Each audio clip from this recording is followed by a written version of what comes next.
Welcome. In this quick and easy tutorial, I'll be showing you how to verify email address on Discord. All right. If you find this video helpful, please leave a like and subscribe to the channel for more such tutorials. By the way, you can do this one as well if you're using a mobile device. So just first up, open up Discord or the Discord app. And once you're in here, just go to the settings or the settings section. Click on it. And once done, go ahead over to the My Account tab. Okay.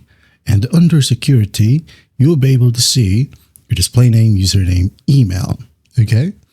So what you'll do is just go ahead over to the edit button besides it. Yours might be different right here. It might not say edit. It might say verify. So just click on it and you'll be able to be greeted with a pop-up. Okay. It says here, we'll need to verify your email address. So just click on send verification code and it will need a code. So what you'll do is just go ahead and open up that specific email.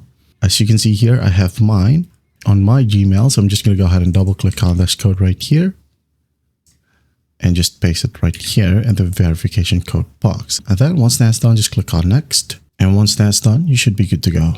That is it. I hope this video helps and I'll see you in the next one.